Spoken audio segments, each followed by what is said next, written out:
Welcome agents, today we're going to look at a pretty amazing burst Banshee build that I've put together, and it performs really well in PvP.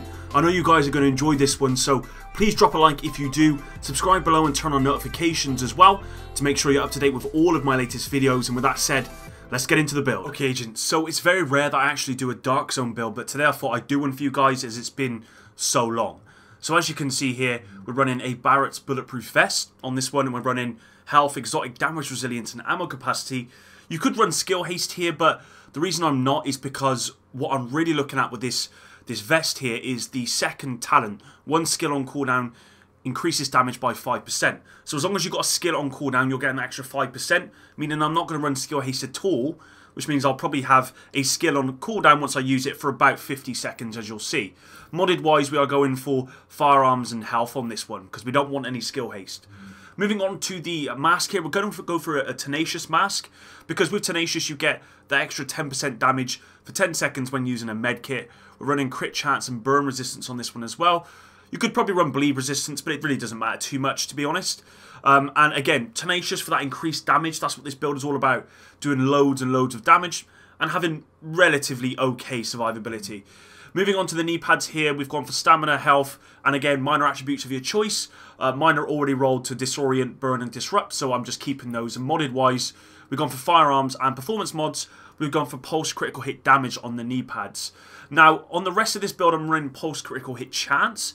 It's entirely up to you. I mean, this will put my pulse critical hit chance up to about 14%.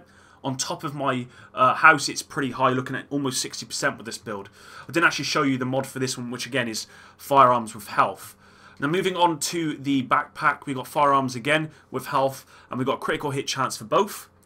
And then onto the gloves, we've got SMG damage, crit chance. We are going to be running the house, because why not? It's the best SMG in the game, probably the best gun in the game. Certainly for outright damage it is anyway. And then lastly, the holster, which we've rolled for a critical hit chance as well, because we want to be getting as much damage as possible, and we don't want to be getting skill haste, is the point of this. So if I quickly go over to my character number here, you'll see my critical hit chance is at 42.5%. And if I quickly check my abilities, if I run a scrambler pulse here, so if I run this one, obviously a conceal pulse, then yeah, you're looking at 14%. So that's about 57% roughly. So it's almost at the cap. So when you do pulse, and if you want to pop first aid as well, you're going to be doing so much damage. Plus there is a 50, as you can see, 50-second cooldown, meaning that you get an extra 5% damage from Barrett's as well. So you're going to be doing a hell of a lot of damage. And obviously if you're in the DZ, then of course if you have got the full piece propped, then you are going to be doing that extra damage to rogue players as well, and plus you'll be taking less damage. So really it is really strong. Certainly recommend checking this out. Now you could obviously run a backpack here for Banshee. It doesn't really make any difference. I just like running Ninja Bike, but again, that's entirely up to you. The house, of course, you really want to be running something like responsive, deadly, and card counter. Really, or you could possibly run Unforgiven as well somewhere if you don't want to run responsive or something like that. That's entirely up to you. And of course, you just want to mod that for crit chance and crit damage where you can get it. I've got reload speed on my particular house here because, you know, I need to reload as often as I can. And for my magazine, I've gone for crit chance again with rate of fire. So that's really the entirety of the build. I'll go over and quickly show you the abilities I'm running, or the talents, sorry. So with this one, I'm running Adrenaline, especially because of Predator. I'm also running Combat Medic. If you are playing in a group, then obviously use that. If not, then I would tend to use One is None. So as I'm in the Dark Zone, I normally go solo, so let's just keep it as One is None. On the move, standard, and then critical save is standard as well.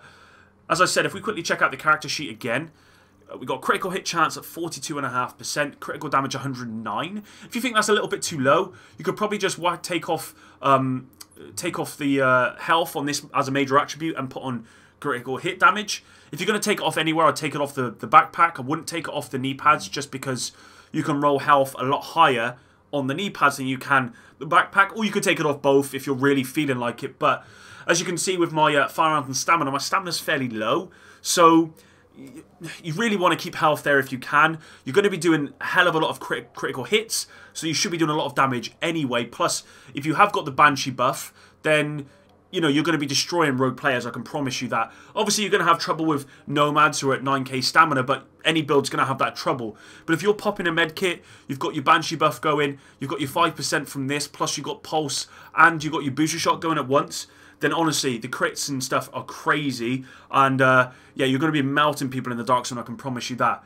So that's it for the video, guys. Hopefully you did enjoy this one. If you did, drop a like.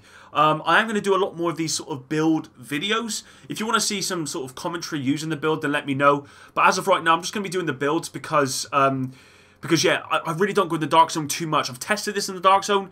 It works really, really well. But I don't go in the Dark Zone for many reasons. If it was a skirmish one possibly, or last stand build, then I possibly would. And I will be coming up with a lot more skirmish and last stand gameplays for you guys and builds. So if you want to see those sort of videos, leave a like below. It really does help me out. And you guys really gave me a good idea with my community post recently on what you guys want to see. And it appears that most of you want to see Division builds with gameplay, really. So that's what I'm going to try and do for you guys, as well as Division 2. And also, I am going to be covering Red Dead Redemption 2. I'm not sure if my Red Dead video will be out before this one. This may well be out before, but yeah, if not, then hopefully you're looking forward to that as well. Just got a bit of news about Red Dead and the plot and whatnot. So thanks again for your support, and until the next one, Epic out.